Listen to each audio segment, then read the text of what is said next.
Hello and welcome to IELTS by Sheris. In today's video, we are going to talk about how you can score 7 bands or above for your coherence and cohesion. What is coherence? Coherence is all about writing your essay in an organized structure.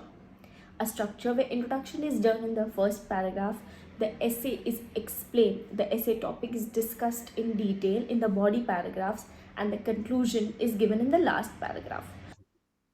As we already discussed, these are three different structures which you need to follow to logically organize your essay. First is introduction structure, second is paragraph structure, third is conclusion structure. Now let's learn each of them in detail. Introduction structure. Well, if your essay topic is young people are leaving the countryside to live in cities and towns, leaving only old people in the countryside. Do you think this is a positive or a negative development? The very first sentence of your introduction should be the paraphrase of the actual essay question. As you can see here, the migration of the younger generation to urban areas is leaving many rural locations populated predominantly by the elderly. Here, we have simply paraphrased our essay prompt into a sentence, which is the first sentence in my introduction. Second, this hook statement.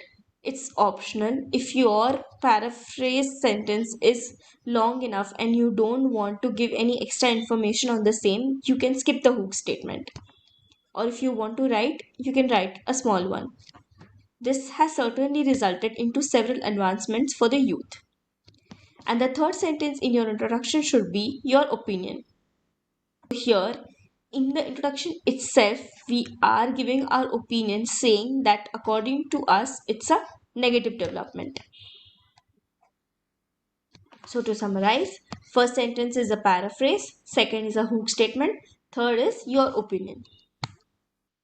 Now, let's understand few points what you should do and what you should not do for your introduction structure. You should not give detailed explanations in the introduction, and you shouldn't give too much information other than your essay prompt. That's a big no-no. What you should do is you should paraphrase your essay question and give overview of your opinion. That's all you need to do. Let's understand paragraph structure. In paragraph structure, it will be divided into three different parts. First is you introduce the idea, second will be providing an example or a survey, and third is an explanation of the overall idea. Let's see how to do that.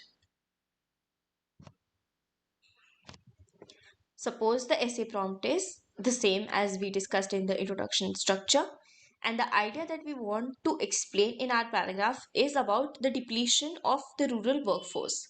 So, first of all, you need to introduce the idea. You need to give a little brief about what you're trying to explain.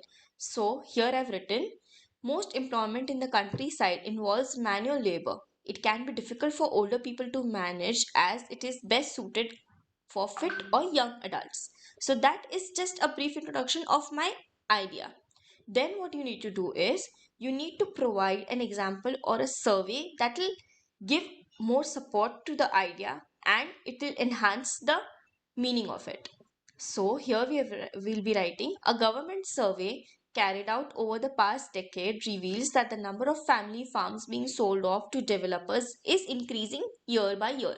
So this example is clearly supporting the introduction of my idea. But that itself is not enough. You need to even justify it. So the third statement is a justification. What it says is this situation arises due to inability of the parents to do all the hard work all by themselves as their children have moved to urban areas to seek new opportunities. So this specific statement supports both the first and second statement. As you can understand, this entire paragraph covers how and why, and that's what the IELTS examiners are looking for. So, let's summarize First statement will be your introduction of the idea, only the idea. Second will be an example or survey supporting that idea. And last is a proper justification of the entire idea. Let's see what you should do and what you shouldn't do. Having too many ideas in same paragraph. Again, that's a big no-no. Why is it a big no-no? Because it will again confuse your examiner of what are you actually supporting. Having undeveloped ideas, again, that's a big no-no, because if you don't fully support your main idea, how will examiner make out whether are you properly answering that specific part of the question or not? So a well developed idea means, as we discussed in the previous slide, a well developed idea is having an example or a survey and will be having a proper explanation of it, not including explanations or examples. That's a no. So what you need to do is you need to cover one or two ideas per paragraph, and you have to cover how and why of it. This is very important. This is what I discovered after writing 30-40 essays, that whenever you miss marks in your task achievement, it is because of this. Why? Because you do not cover your how and why. And where the paragraph structure is the only place which is going to judge it, because introduction and conclusion won't make you lose marks, but your paragraphs will. So make sure you cover how and why of the topic. So this is just a summary of what I had written as body paragraph 1 and paragraph 2. The first idea was the depletion of rural workforce, and the second idea was the loss of local educational facilities. Let's see few examples on how you can start your paragraphs or sentences. A number of factors or several factors has led to this situation. One immediate or one possible solution to this problem is, so these are very generalized statements you can use regardless of whatever essay topic that you have. Another problem that needs to be considered, it has been widely observed that. So this is a very good statement to start your paragraph. Some deliberate measures must be taken to solve. So this you can use to start your sentence, and you can use it in the justification part. The possible risks outweigh the advantages of. So outweigh is again a very good word, and this sentence structure is also very nice, and it can help you score more marks for your grammar as well. Next is conclusion structure. You have to paraphrase your question again, but you should not use the same words that you use for your introduction and your opinion. So your conclusion will have two statements. Let's see what I had written for my conclusion. To sum up, the significant rise in the average age of people living in rural areas has resulted in a lack of suitable people to fill the workforce and closure of the majority of village schools, causing hardship to local communities. So this basically is the first half is a paraphrase of the question, and the second half was my opinion. Let's see what you should do and what you shouldn't do. You shouldn't introduce new ideas in your conclusion. That's not required at all. You simply have to summarize whatever you had written in the main body paragraphs. Introduce new evidence or examples. Again, evidence or examples are not required in your conclusion.